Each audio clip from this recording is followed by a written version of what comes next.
नमस्कारम। हम पढ़ रहे हैं modern periodic table 10th class chemistry. ये हमारी वीडियो का सेकंड पार्ट है। इससे पहले हमने यहाँ तक पढ़ लिया था। आगे पढ़ते हैं।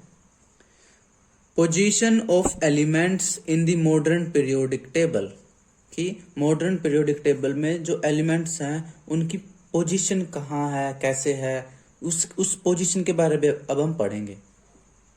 The modern periodic table has 18 vertical columns known as groups and 7 horizontal rows known as periods।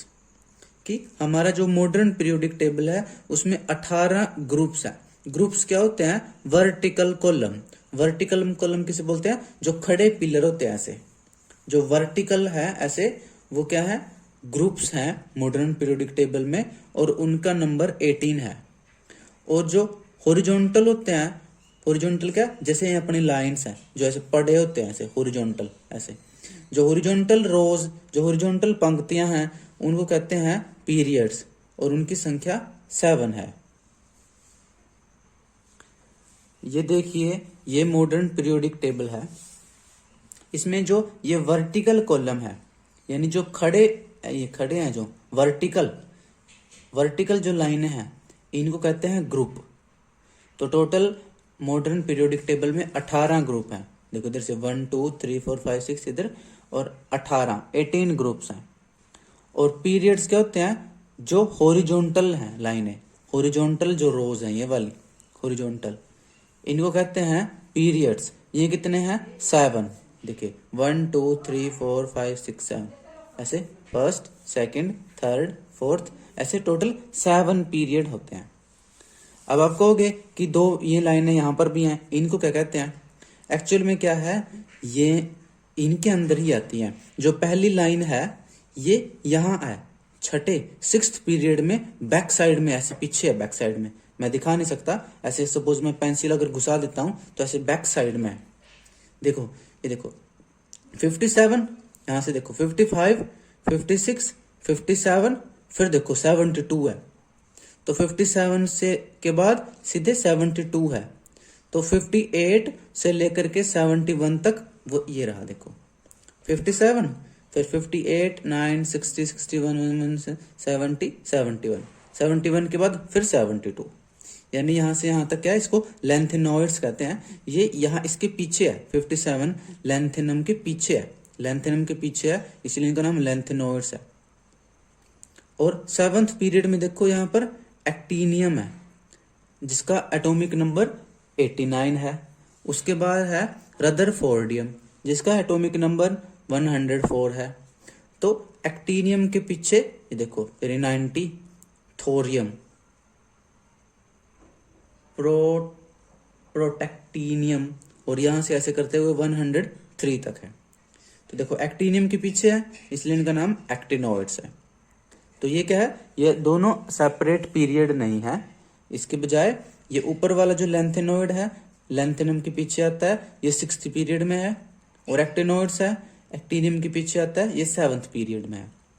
इनके बारे में आप और डिटेल में 11th और 12th क्लास में पढ़ोगे।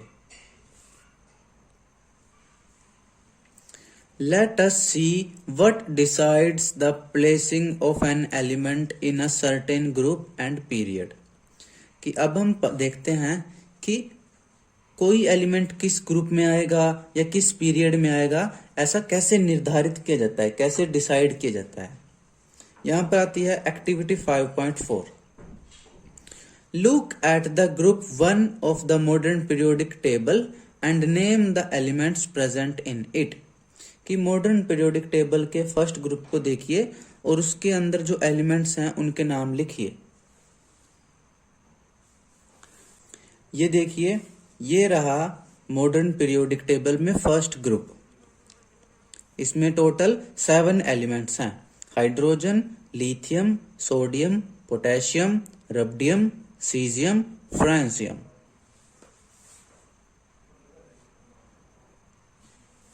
यहां पर मैंने इन सब एलिमेंट्स के नाम भी लिख लिए हैं।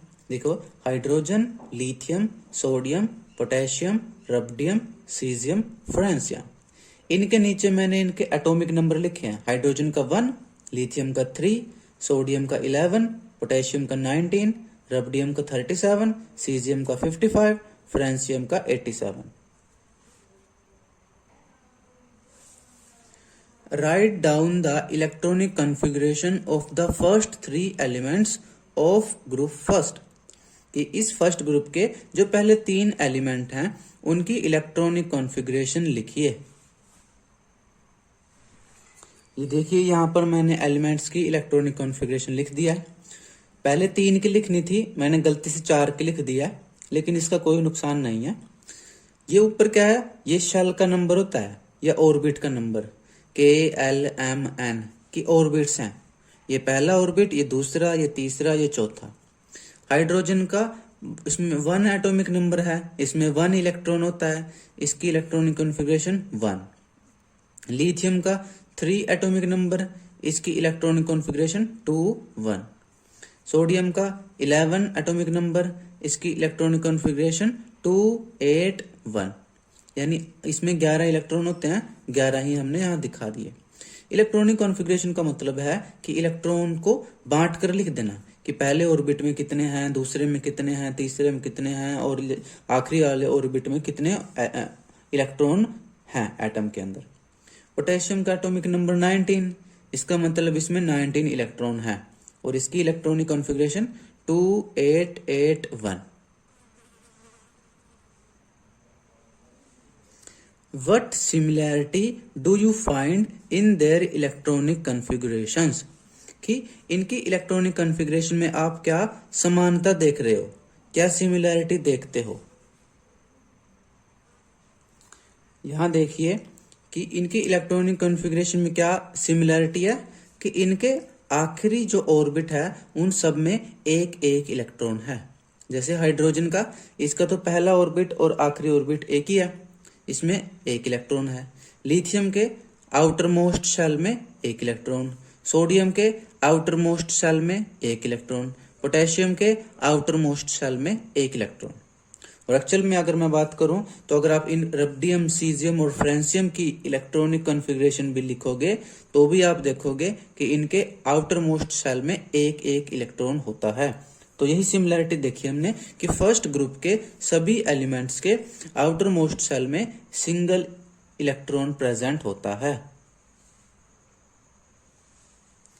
How many valence electrons are present in these 3 elements. कि इन तीनों एलिमेंट में कितने कितने वैलेंस इलेक्ट्रॉन प्रेजेंट होते हैं। तो वैलेंस इलेक्ट्रॉन क्या होते हैं, किसी एटम के आउटर मोस्ट शेल में जितने इलेक्ट्रॉन होते हैं उनको वैलेंस इलेक्ट्रॉन कहते हैं। ये देखिए इन सभी एलिमेंट्स के आउटर मोस्ट शेल में एक एक इलेक्ट्रॉन है, यानी कि इन सब एलिमेंट्स के अंदर 1 1 वैलेंस इलेक्ट्रॉन प्रेजेंट है।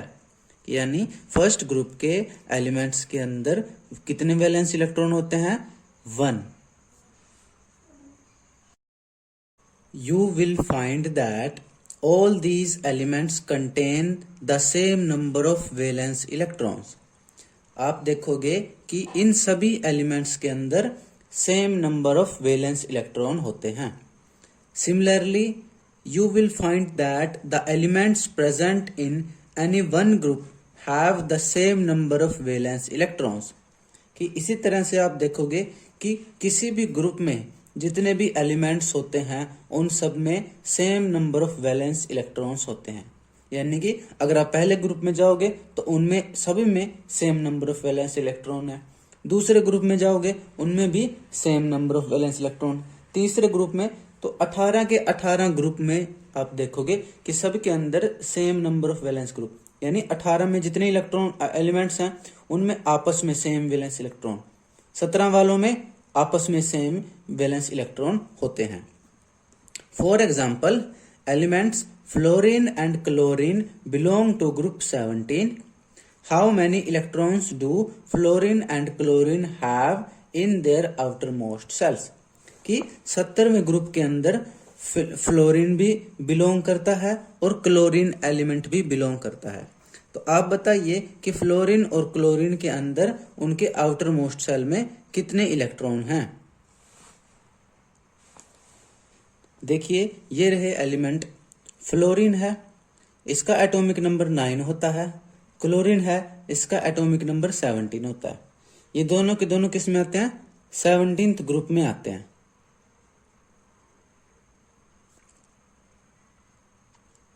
सेवनटीन्थ ग्रुप में आते हैं। तो इनके वैलेंस इलेक्ट्रॉन इनके अंदर कितने होंगे, तो इनकी इलेक्ट्रॉनिक कॉन्फ़िगरेशन लिख लेते हैं। फ्लोरीन की कितनी होगी, 9 इलेक्ट्रॉन है, 2 7, और क्लोरीन की है 17, 2 8 10 और 7 17। तो ये देखिए कि इनके अंदर क्या है, जो फ्लोरीन है उसके अंदर भी 7 वैलेंस इलेक्ट्रॉन हैं, और जो क्लोरीन है उसके अंदर भी 7 वैलेंस इलेक्ट्रॉन हैं। तो इस तरह से अगर आप इस 17th ग्रुप के बाकी जो एलिमेंट है ना, और कौन कौन से होते हैं इसमें, ब्रोमीन होता है, आयोडीन होता है, इस तरह और एलिमेंट भी होते हैं, उनके अंदर भी अगर आप कैलकुलेट करोगे उनके अंदर भी 7 ही वैलेंस इलेक्ट्रॉन मिलेंगे आपको। Hence, we can say that groups in the periodic table signify an identical outer shell electronic configuration। कि इस तरह से हम कह सकते हैं कि पीरियोडिक टेबल में जो ग्रुप्स हैं ना, वो क्या करते हैं कि वो ये बताते हैं कि उनके अंदर जितने भी एलिमेंट्स आएंगे उनके अंदर outer shell electronic configuration same होती है। यानी कि आप किसी भी ग्रुप में जाओगे और उस ग्रुप में मान लो जितने भी एलिमेंट हैं, 3 4 5 6 7 जितने भी एलिमेंट हैं, उन सब एलिमेंट्स की वैलेंस इलेक्ट्रॉन सेम होते हैं।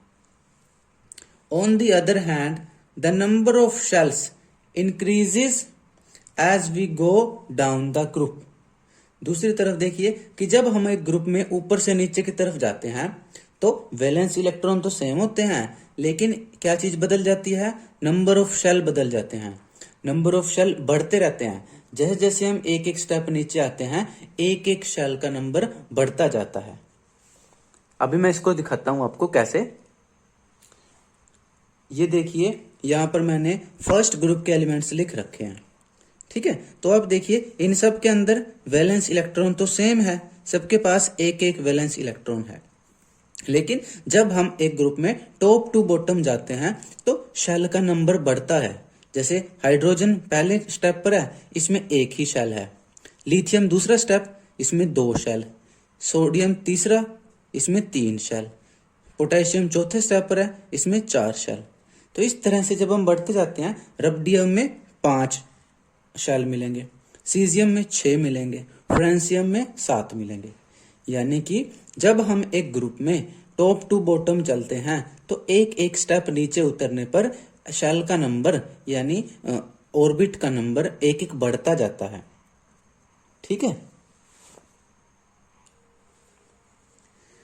There is an anomaly when it comes to the position of hydrogen because it can be placed either in group 1 or group 17 in the first period। कि यहां पर एक एनोमली है। Anomaly का मतलब होता है असंगतता, विसंगतता, यानी ऐसी चीज जो नियम के अनुसार नहीं चल रही है, सबसे अलग है। कि ये कौन सी है कि हाइड्रोजन की पोजीशन जो है वो एनोमलस है, विसंगत है। ऐसा क्यों? क्योंकि हाइड्रोजन के कुछ तो कैरेक्टर फर्स्ट ग्रुप के साथ मिलते हैं और कुछ कैरेक्टर 17th ग्रुप के साथ मिलते हैं। तो अब इसको हाइड्रोजन को हम पहले ग्रुप के साथ भी रख सकते हैं और 70वें ग्रुप के साथ भी रख सकते हैं। तो ये एक एनोमलस बिहेवियर है, एक विसंगत बिहेवियर है। कैन यू से वाई, कि क्या आप बता सकते हो ऐसा क्यों? कि देखिए ये तो हम पढ़ भी चुके हैं। आप अगर मेरी पिछली वीडियो देखोगे तो इस लेसन में हमने डिस्कस किया है कि जो हाइड्रोजन है उसको फर्स्ट ग्रुप के साथ क्यों रख सकते हैं और 17th ग्रुप के साथ क्यों रख सकते हैं। ऐसा क्या है कि कुछ कैरेक्टर इसके फर्स्ट ग्रुप के साथ मिलते हैं और कुछ कैरेक्टर इसके 17th ग्रुप के साथ मिलते हैं, इसलिए इनको दोनों ग्रुप में रख सकते हैं। हालांकि आजकल जो हम मॉडर्न पीरियोडिक टेबल स्टडी करते हैं उसमें हाइड्रोजन को फर्स्ट ग्रुप के साथ रखा गया है, 17th के बजाय फर्स्ट के साथ रखा गया है, क्योंकि इसके थोड़े से कैरेक्टर फर्स्ट ग्रुप वालों के साथ ज्यादा मिलते हैं। इसको मैं अब यहाँ दोबारा डिस्कस नहीं करूंगा क्योंकि हम ये पहले भी एक बार डिस्कस कर चुके हैं।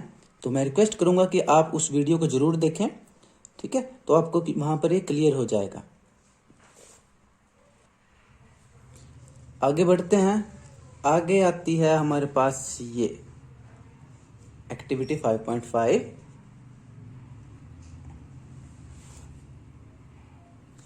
तो ये पढ़ते हैं। If you look at the modern periodic table 5.6, you will find that the elements lithium, beryllium, boron, carbon, nitrogen, oxygen, fluorine and neon are present in the second period. कि अगर आप मॉडर्न पीरियोडिक टेबल को देखो तो आप देखोगे कि जो ये वाले एलिमेंट है ना, lithium, beryllium, boron, carbon, nitrogen, oxygen, fluorine, neon, ये कहाँ आते हैं? ये सेकंड पीरियड में आते हैं। यानी कि ये सेकंड पीरियड के एलिमेंट्स लिख दिए यहाँ पर इन्होंने, 1 2 3 4 5 6 7 8 कि सेकंड पीरियड में 8 एलिमेंट हैं। Write down their electronic configurations, कि आप इन सभी 8 के 8 एलिमेंट्स की इलेक्ट्रॉनिक कॉन्फ़िगरेशन लिखिए। तो चलो लिखते हैं। ये देखिए यहाँ पर मैंने सेकंड जो ग्रुप है इन सब के, सॉरी सेकंड ग्रुप नहीं, जो सेकंड पीरियड है, एक्चुअल में कैसे होता है ये पीरियड? ऐसे होता है। चलो मैं आपको दिखाता हूं एक बार मॉडर्न पीरियोडिक टेबल में, फिर हम आगे पढ़ते हैं। देखिए ये रहा मॉडर्न पीरियोडिक टेबल और ये रहा सेकंड पीरियड। देखो इसमें lithium, beryllium, boron, carbon, nitrogen, oxygen, fluorine, neon, ये सारे 8 एलिमेंट हैं जो सेकंड पीरियड में आते हैं। तो यहां पर मैंने इनको थोड़ा इसे टॉप टू बॉटम लिखा हुआ है, हालांकि ये पीरियड में तो ऐसे होते हैं लेफ्ट टू राइट, मैंने इनको समझाने के लिए ऐसे लिखा हुआ है अपने आसानी के लिए। तो देखो इन सब के मैंने एलिमेंट एटॉमिक नंबर भी लिख रखे हैं। लिथियम का 3 होता है, बेरिलियम का 4, बोरोन का 5, कार्बन का 6, नाइट्रोजन का 7, ऑक्सीजन का 8, फ्लोरीन का 9, नियोन का 10। तो अब हम लिखते हैं इनकी इलेक्ट्रॉनिक कॉन्फ़िगरेशन। देखिए ये मैंने ऑर्बिट के नाम लिख रखे हैं, K L M N ऐसे होता है। तो लिथियम का 3 एटम, उस पर 3 इलेक्ट्रॉन होते हैं, तो इसकी इलेक्ट्रॉनिक कॉन्फ़िगरेशन 2 1। बेरिलियम की देखो 4 इलेक्ट्रॉन होते हैं, तो 2 2। बोरोन की 2 3, कार्बन की 2 4, नाइट्रोजन की 2 5, ऑक्सीजन की 2 6, फ्लोरीन की 2 7 और नियोन की 2 8। तो ये हमने इन सब की इलेक्ट्रॉनिक कॉन्फ़िगरेशन लिख दी है।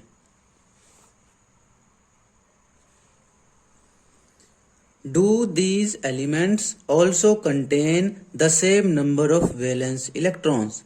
क्या कि इन एलिमेंट्स के पास भी same number of valence electron होता है? तो चलिए चेक करते हैं। ये देखिए लिथियम के पास 1 है वैलेंस इलेक्ट्रॉन, बेरिलियम के पास 2 है वैलेंस इलेक्ट्रॉन, बोरोन के पास 3 है वैलेंस इलेक्ट्रॉन, कार्बन के पास 4 है वैलेंस इलेक्ट्रॉन, नाइट्रोजन के पास 5, ऑक्सीजन के पास 6, फ्लोरीन के पास 7, नियोन के पास 8। तो इस क्वेश्चन का हमारा आंसर है कि इन सभी एलिमेंट के पास same number of valence electron नहीं होते। उल्टा क्या होता है, जब हम लेफ्ट टू राइट बढ़ते हैं ना, लिथियम से बेरिलियम, बोरोन, कार्बन ऐसे आगे बढ़ते हैं, तो एक एक वैलेंस इलेक्ट्रॉन बढ़ता जाता है। लिथियम देखो सबसे लेफ्ट में आता है पीरियड में, इसके पास 1 इलेक्ट्रॉन है वैलेंस, और नियोन सबसे राइट में आता है पीरियड के, इसके पास 8 वैलेंस इलेक्ट्रॉन है। यानी कि जब हम एक पीरियड में लेफ्ट टू राइट बढ़ते हैं तो वैलेंस इलेक्ट्रॉन की संख्या बढ़ती है। और एक पीरियड ग्रुप में तो हमने पढ़ा था कि एक ग्रुप में सभी एलिमेंट्स के पास same number of valence electron होते हैं, लेकिन पीरियड में ऐसा नहीं है। पीरियड में एलिमेंट्स के पास different number of valence electron होते हैं। Do they contain the same number of shells, कि क्या इन सब एलिमेंट्स के पास सेल का नंबर सेम होता है? क्या इनके पास ऑर्बिट का नंबर सेम होता है? तो देखते हैं। तो इसका आंसर है yes, they all contain same number of orbit और शेल। देखिए लिथियम के पास भी 2 ऑर्बिट है, KL, बेरिलियम के पास भी 2 ऑर्बिट, KL, बोरोन के पास भी 2 ऑर्बिट, कार्बन के पास भी 2, नाइट्रोजन, ऑक्सीजन, फ्लोरीन, नियोन सबके पास 2 ऑर्बिट हैं। ठीक है, तो यानी कि एक पीरियड में ऑर्बिट का नंबर सेम होता है, सबके पास सेम नंबर ऑफ ऑर्बिट हैं। तो ये इस क्वेश्चन का ये आंसर है कि इन सब एलिमेंट्स जो कि सेकंड पीरियड में है, इन सब के पास सेम नंबर ऑफ ऑर्बिट है, क्योंकि सबके पास 2-2 ऑर्बिट हैं। You will find that these elements of second period do not have the same number of valence electrons। कि आप देखोगे कि सेकंड पीरियड के जो ये एलिमेंट्स हैं, इनके अंदर वैलेंस इलेक्ट्रॉन तो सेम नहीं होते, but they contain the same number of shells.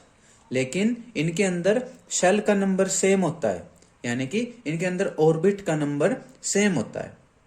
हमने देखा भी कि इन सब में वैलेंस इलेक्ट्रॉन तो अलग थे, किसी में 1, किसी में 2, 3, 4, 5 ऐसे, और लेकिन सब में शेल का नंबर सिर्फ 2 ही था, K शेल और L shell. You also observe that the number of valence shell electrons increases by 1 unit as the atomic number increases by 1 unit on moving from left to right in a period।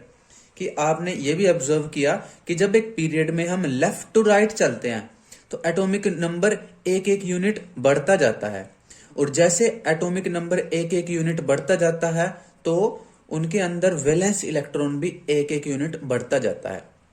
याद कीजिए, lithium का atomic number 3 था और उसमें valence electron 1 थे। Beryllium का atomic number 4 था, उसमें वैलेंस इलेक्ट्रॉन 2 थे। बोरोन का 5 था, वैलेंस इलेक्ट्रॉन 3। कार्बन का 6, वैलेंस इलेक्ट्रॉन 4। तो हम देखते हैं कि जब हम लेफ्ट टू राइट बढ़ते हैं एक पीरियड में तो एटॉमिक नंबर बढ़ता है, और एटॉमिक नंबर बढ़ने के कारण उसके अंदर वैलेंस इलेक्ट्रॉन भी का नंबर भी बढ़ता है। और we can say that atoms of different elements with the same number of occupied shells are placed in the same period। कि और हम दूसरी तरफ ऐसा भी बोल सकते हैं कि एक पीरियड में कौन होते हैं, एक पीरियड में डिफरेंट एलिमेंट्स के एटम होते हैं जिनके अंदर क्या है, शेल का नंबर सेम होता है। ठीक है, एक बार और बताऊं मैं कि पीरियड का मतलब क्या है कि एक पीरियड के अंदर डिफरेंट एलिमेंट्स के एटम होते हैं, लेकिन उनमें वैलेंस इलेक्ट्रॉन तो अलग अलग होते हैं, बट उनके अंदर ऑक्यूपाइड शेल्स का नंबर सेम होता है। ऑक्यूपाइड शेल्स का मतलब कि उनके अंदर शेल कितने हैं, ये वही बात बता रहा है। जैसे हम अभी सेकंड पीरियड में देख रहे थे, सब में ऑक्यूपाइड शेल का नंबर तो 2 था, 2 शेल थे, लेकिन उनके अंदर क्या थे, इलेक्ट्रॉन्स अलग अलग थे, और वो सब के सब क्या है, डिफरेंट एलिमेंट्स थे। Sodium, magnesium, aluminium, silicon, phosphorus, sulphur, chlorine and argon belong to the third period of the modern periodic table. कि ये सारे एलिमेंट सोडियम से लेकर के आर्गन तक ये third periodic table, third period में आते हैं। Since the electrons in the atoms of these elements are filled in K, L and M shells. कि इन एलिमेंट्स के अंदर 3 शेल हैं, K, L, M, और इन तीनों शेल के अंदर इलेक्ट्रॉन भरे जाते हैं।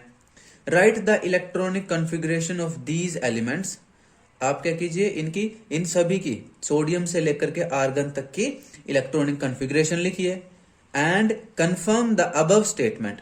और ऊपर जो हमने स्टेटमेंट पढ़ी है उसको कंफर्म कीजिए, क्योंकि ये भी तीसरे पीरियड में है, तो हमें ये कंफर्म करना है क्या इनमें भी सब में वैलेंस इलेक्ट्रॉन अलग अलग है, क्या इनमें भी सब में शेल का नंबर सेम है, क्या इनमें भी लेफ्ट टू राइट मूव करते हैं, एटॉमिक नंबर बढ़ता है और वैलेंस इलेक्ट्रॉन का नंबर बढ़ता है। इस बात को हमने प्रूव करना है, तो चलिए प्रूव करते हैं।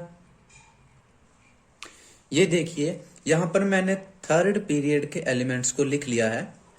उनका मैंने एटॉमिक नंबर भी लिखा है नीचे। देखो, सोडियम का 11, मैग्नीशियम का 12, एल्यूमिनियम का 13, सिलिकॉन का 14, फॉस्फोरस का 15, सल्फर का 16, क्लोरीन का 17, आर्गन का 18।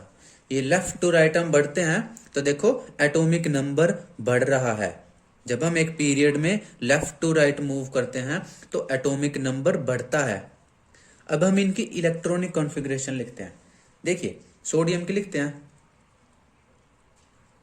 सोडियम की है 11 इलेक्ट्रॉन है इसमें, तो देखो 2 8 1।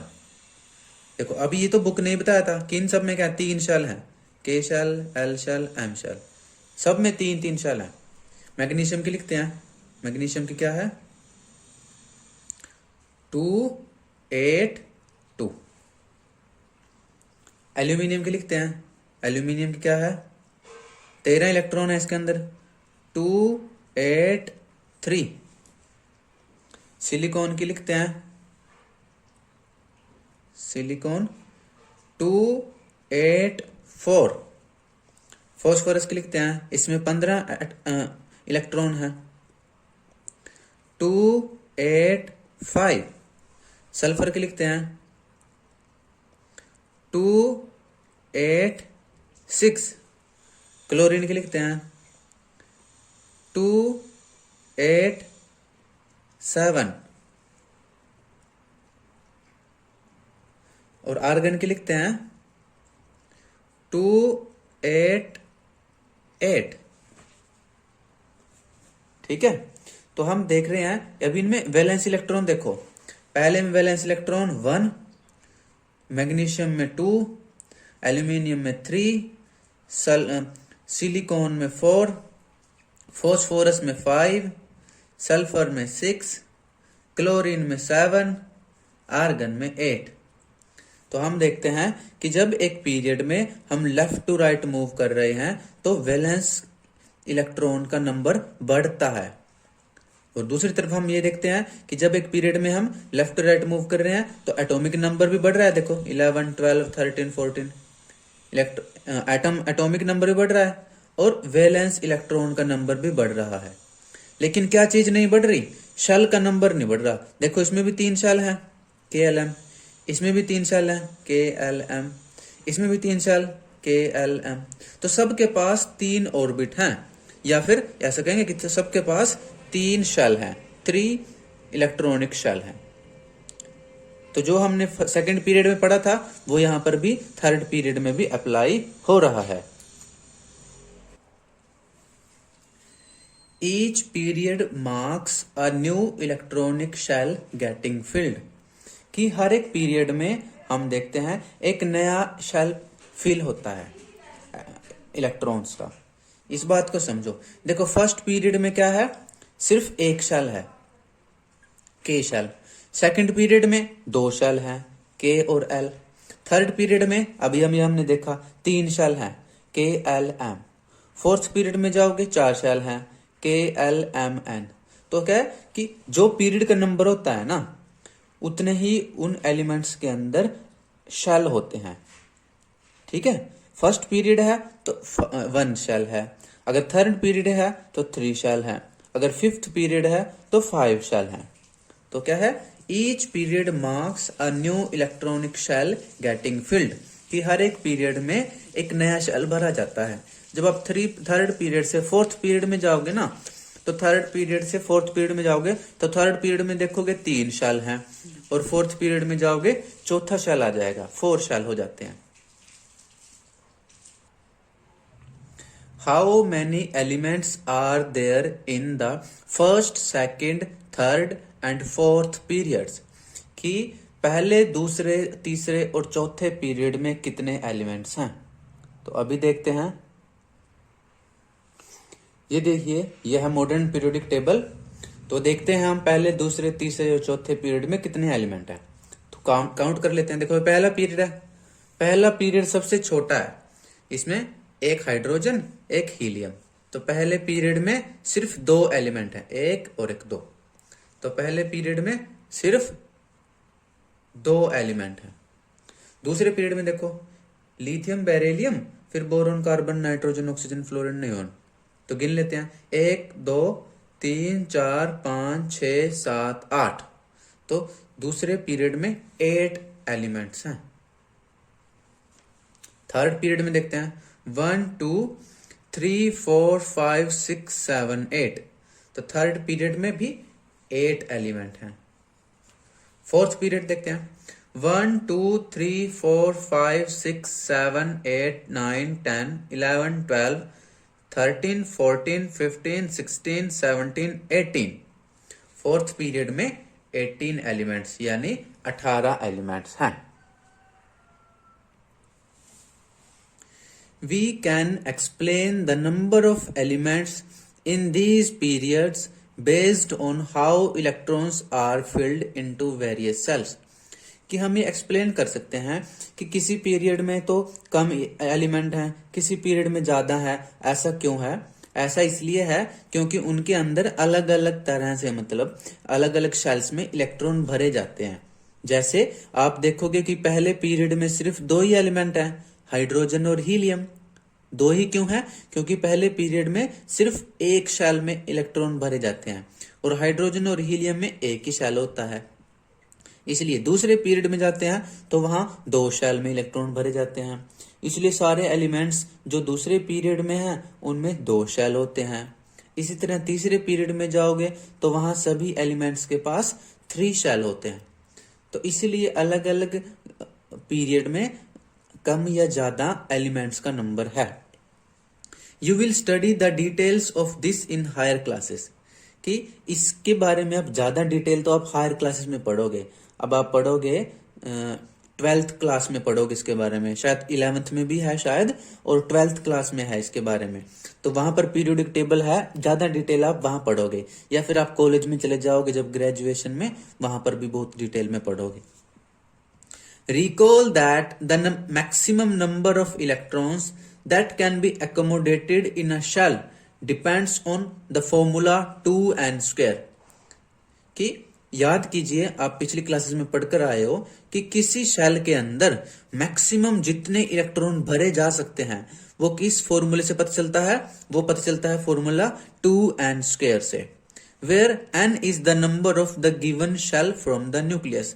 यहां पर n का मतलब है नंबर ऑफ द शेल। पहला शेल है k शेल तो n 1 है, दूसरा शेल है l शेल तो n 2 है, तीसरा शेल है m शेल तो n का मतलब 3 वैल्यू रख दोगे यहाँ पे। अभी मैं समझाऊंगा इसको, एक बार हम यहां तक पढ़ लेते हैं, फिर मैं इस फॉर्मूले को समझाऊंगा। तब तक आप सुनते रहिए, पढ़ते रहिए। फॉर एग्जाम्पल जैसे दिखाया है, अगर k शेल है तो k पहला शेल होता है तो n की जगह पर n का वैल्यू 1 आ जाएगी। तो देख रख दो 2 इंटू 1 का स्क्वायर। इसको सोल्व करो, 1 इंटू 1 1, 1 इंटू 2 2, तो वैल्यू होगी 2। Hence the first period has 2 elements. इसलिए क्योंकि पहले शेल में 2 इलेक्ट्रॉन भरे जा सकते हैं, ठीक है, और पहले पीरियड में इसलिए 2 ही एलिमेंट हैं, क्योंकि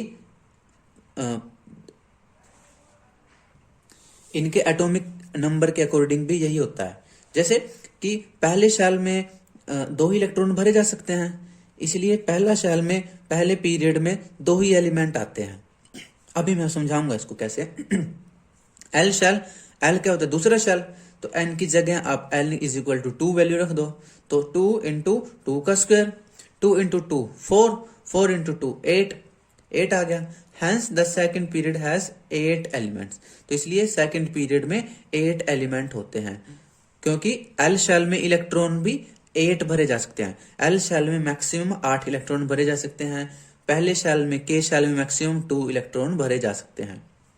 the third, fourth, fifth, sixth and seventh periods have 8, 18, 18, 32 and 32 elements respectively. कि थर्ड पीरियड में 8 एलिमेंट्स हैं, फोर्थ पीरियड में 18 एलिमेंट्स हैं, फिफ्थ पीरियड में 18 एलिमेंट्स हैं, सिक्स्थ पीरियड में 32 एलिमेंट्स हैं और सेवंथ पीरियड में भी 32 एलिमेंट्स हैं। The reason for this you will study in higher classes. कि ऐसा क्यों है, इसके बारे में ज्यादा डिटेल तो आप हायर क्लासेस में पढ़ोगे, +2 में पढ़ोगे और अपने कॉलेज में पढ़ोगे। यहाँ पर जितनी डिटेल में है उतना हम डिस्कस करते हैं और उसको समझने की कोशिश करते हैं। देखिए, ये फॉर्मूला होता है 2n स्क्वायर। n यहां क्या होता है? n is equal to number of shell. कि शेल का नंबर है, फर्स्ट शेल है तो N1 आ जाएगा, सेकंड शेल है तो N2 आ जाएगा। इससे क्या पता चलता है, इस फॉर्मूले से पता चलता है कि किसी शेल में ज्यादा से ज्यादा मैक्सिमम कितने इलेक्ट्रॉन भरे जा सकते हैं। जैसे पहला शेल है के शेल, के फर्स्ट शेल होता है, यानी N इक्वल टू 1 रख दो, ठीक है, N इक्वल टू 1 रख दो, तो क्या फॉर्मूला बन जाएगा 2 इंटू 1 का स्क्वायर, है ना, सोल्व कर दो उसको, 2 into 1 into 1, 1 into 1 1, 1 into 2 2 is equal to 2। तो के शेल में क्या है, मैक्सिमम 2 इलेक्ट्रॉन आ सकते हैं। इसी तरह आप एल शेल आता है, एल शेल, एल शेल का तो दूसरा शेल है, इसमें कितने इलेक्ट्रॉन आएंगे, एन की जगह 2 वैल्यू रख दो, 2 इंटू 2 का स्क्वायर, इसको सोल्व करो, 2 into 2 into 2, 2 into 2 4, 4 into 2 8, 8 electron. तो यानी एल शेल में मैक्सिमम 8 इलेक्ट्रॉन आ सकते हैं। इसी तरह के एल, फिर एम लगा लो, एम शेल है, एम शेल क्या है, तीसरा शेल, ठीक है, इसमें लगा लो कितने आएंगे, एन की जगह 3 वैल्यू रख दो, 2 इंटू 3 का square, 2 into 3 into 3, 3 into 3 9, 9 into 2 18, 18 electron. इसी तरह एम शेल में मैक्सिमम 18 इलेक्ट्रॉन आ सकते हैं। उसी तरह अगर आप चौथा निकालो, fourth shell, K L M N, N fourth shell है, 4 वैल्यू रख दो यहाँ पर, 2 इंटू 4 का square, 2 into 4 into 4, 4 into 4 16, 16 into 2 32, 32 electron. तो फोर्थ शेल में मैक्सिमम 32 इलेक्ट्रॉन आ सकते हैं। इस तरह फिफ्थ में भी निकाल सकते हो, या फिफ्थ 5 वैल्यू रख लो, सिक्स्थ में भी निकाल सकते हो, सेवंथ में भी निकाल सकते हो। लेकिन इस फॉर्मूले से क्या पता चलता है, ये पता चलता है कि इस शेल में ज्यादा से ज्यादा कितने इलेक्ट्रॉन आ सकते हैं। तो ज्यादा से ज्यादा इसमें 32 इलेक्ट्रॉन आ सकते हैं, लेकिन 32 से कम भी हो सकते हैं, लेकिन 32 से ज्यादा नहीं हो सकते, ठीक है। उसी तरह थर्ड शेल में मैक्सिमम 18 इलेक्ट्रॉन आ सकते हैं, 18 से कम है तो चल जाएगा, किसी के पास 17 है या 10 है या 12 है या 0 या 1 है या 2 है, लेकिन 18 से ज्यादा नहीं हो सकते, ठीक है।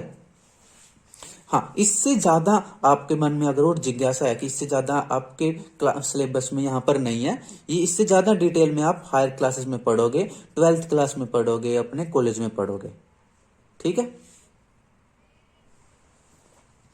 The position of an element in the periodic table tells us about it's chemical reactivity, कि पीरियोडिक टेबल में कोई एलिमेंट किस पोजीशन पे है वो देखकर हम उसकी केमिकल रिएक्टिविटी का अंदाजा लगा सकते हैं, है ना। अगर वो फर्स्ट ग्रुप में है तो हम देख लेंगे हाँ कि फर्स्ट ग्रुप में इसमें वैलेंस इलेक्ट्रॉन इतने हैं, इसमें ऑर्बिट का नंबर इतना है। या अगर वो फर्स्ट या सेकंड पीरियड में है तो हम देख लेंगे कि इसमें वैलेंस इलेक्ट्रॉन इतने हैं। लेफ्ट में है या राइट में है, लेफ्ट टू राइट जा रहे हैं तो एटॉमिक नंबर बढ़ रहा है कि घट रहा है। तो यानी कि हम किसी की एलिमेंट की पोजीशन देख करके उसकी रिएक्टिविटी का अंदाजा लगा सकते हैं कि ये कितना रिएक्टिव होगा। As you have learned, the valence electrons determine the kind and number of bonds formed by an element। ये भी आप पढ़कर आ चुके हो कि वैलेंस इलेक्ट्रॉन ये डिटरमाइन करते हैं, ये निर्धारित करते हैं कि कोई एलिमेंट कितने बॉन्ड बनाएगा और किस तरह के बॉन्ड बनाएगा, ठीक है। अगर आपके याद हो, देखो आयनिक बॉन्ड होता है, एक होता है कोवलेंट बॉन्ड होता है, कि वो कोई एलिमेंट है वो आयनिक बॉन्ड बनाएगा या कोवलेंट बॉन्ड बनाएगा, और वो कितने बॉन्ड बनाएगा, एक बॉन्ड बनाएगा कि 2 बॉन्ड बनाएगा, ये आप पढ़कर आ चुके हो। Can you now say why Mendeleev's choice of formulae of compounds as the basis for deciding the position of an element in his table was a good one, कि क्या अब आप बता सकते हो कि देखो याद करो मेंडलीव ने क्या किया था, अपने पीरियोडिक टेबल बनाते हुए उसने कुछ फॉर्मूले लिखे थे, कहाँ गए फॉर्मूले लिखे थे, कि उस अपने फॉर्मूले के हिसाब से उसने एलिमेंट्स को रखा था कि किसके कैसे कैसे फॉर्मूले हैं, अगर सेम सेम है तो इनको सेम ग्रुप में रखो, नहीं तो डिफरेंट ग्रुप में रखो। तो यहाँ ये क्वेश्चन पूछता है कि क्या वो मेंडलीव का सही डिसीजन था, तो यस उसका वो सही डिसीजन था, क्योंकि अगर आप एलिमेंट्स को उनके केमिकल फॉर्मूले के हिसाब से रख रहे हो, यानी कि वो कौन कौन से कंपाउंड बना रहे हैं, तो उससे ये फायदा हो जाता है कि हम उनको एलिमेंट को उनकी रिएक्टिविटी के आधार पर रख रहे हैं, तो ये मेंडलीव का ये अच्छा डिसीजन था। How would this lead two elements with similar chemical properties being placed in the same group, कि ऐसा करने से कैसे हो जाता है कि जो एलिमेंट्स हैं वो एक जैसी केमिकल प्रॉपर्टी वाले एलिमेंट एक ग्रुप में आ जाते हैं। तो इसका ये आंसर है, देखो कि अगर आप ऐसे एलिमेंट्स को रखोगे, जैसे मान लो ग्रुप है, मान लो ग्रुप में हमने दो ग्रुप बना दिए। एक तो ऐसे बच्चे ग्रुप बनाया जो साइंस बहुत पढ़ते हैं, एक ऐसे बच्चों ग्रुप बनाया जो म्यूजिक में बहुत अच्छा करते हैं, एक ऐसे बच्चों ग्रुप बनाया जो स्पोर्ट्स में बहुत अच्छा कर रहे हैं। तो उसी तरह से यहाँ पे तो ग्रुप बना रहे हैं। तो अगर आप एलिमेंट्स को उनके केमिकल प्रॉपर्टीज के बेसिस पे ग्रुप बना दोगे तो ज्यादा रिएक्टिविटी वाले, ज्यादा केमिकल प्रॉपर्टी वाले एक ग्रुप में आ जाएंगे, जो कम रिएक्शन करते हैं वो दूसरे ग्रुप में आ जाएंगे। तो इस तरह से हम एलिमेंट्स को कैटेगराइज कर सकते हैं। तो आपको यहां तक आया समझ में? तो अब अभी यहाँ इससे आगे हम नेक्स्ट वीडियो में पढ़ेंगे। तो मैं रिक्वेस्ट करता हूं कि आप यहां तक अपनी एनसीईआरटी बुक से जरूर पढ़िएगा। मिलेंगे इसके अगले पार्ट में वीडियो के, और इस टॉपिक को फिनिश करने की कोशिश करेंगे, कंप्लीट करने की कोशिश करेंगे। तब तक के लिए stay healthy, study joyfully and नमस्कारम।